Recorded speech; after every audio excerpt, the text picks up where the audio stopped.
बरं झालं social media आहे. मागे राज ठाकरे काय काय बोलले ते तरी दिसतं. जितेंद्र आव्हाड. मला गाणे आठवले, चेहरे पे चेहरे लगा देते हे लोक. राज ठाकरे यांना गाण्याच्या माध्यमातून टोला. माणसाचा सरडा झाला आहे. कधी रंग बदलतात माहिती नाही. निष्ठा कुठे हरवल्या.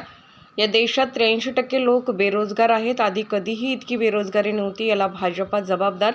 महाराष्ट्राच्या राजकारणाचं देशभर उदाहरण दिलं जायचं. आज शब्द नाही. भाजपाचं अपयश आहे. मी बिनशर्त पाठिंबा देत आहे. मग कोणाला पाठिंबा?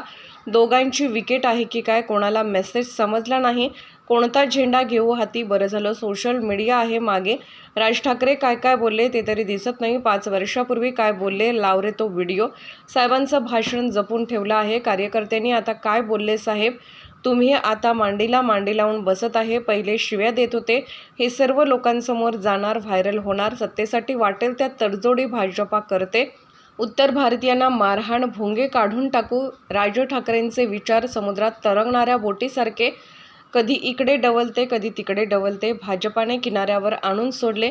घोडामैदान जवळ आहे. पक्ष फोडणाऱ्यांबरोबर का जाणार नाही? मग जातात कशाला? त्यांनी ट्विट केलं असतं तर बरं झालं असतं.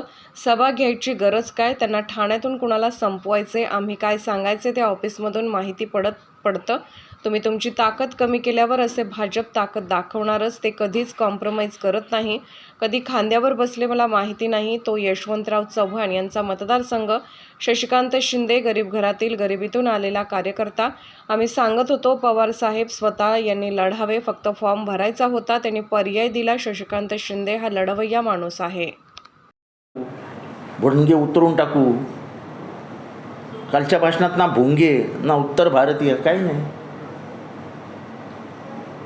तेच म्हणजे तुमचे विचार किती असे समुद्रावर तरंगणाऱ्या एखाद्या बोटीसारखे असतात. कधी तिथे, कधी इथे, कधी तिथे. किनाराच मिळत नाही. मग पक्ष फोडणाऱ्यांबरोबर जाता कशाला? राज ठाकरेंनी आता बोलूच नाही. आता त्यांनी झालं ना, त्यांचं काम झालं ना काल.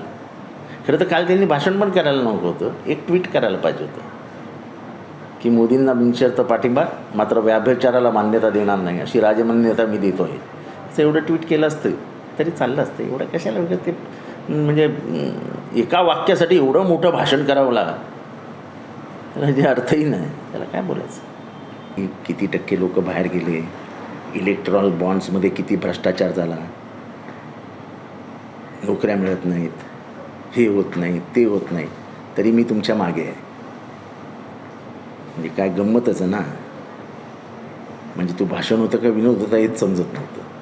भारताच्या संगीत क्षेत्रामध्ये काही काही गाणे अशी आहेत ना, ती त्याला लगेच जोड लावता येते.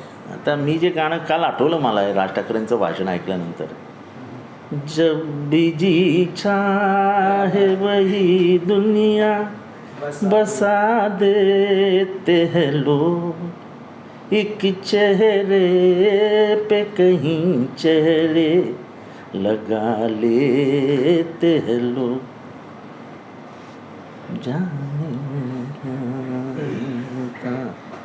अरे कुठेही चेहरे, कितीही चेहरे लावा,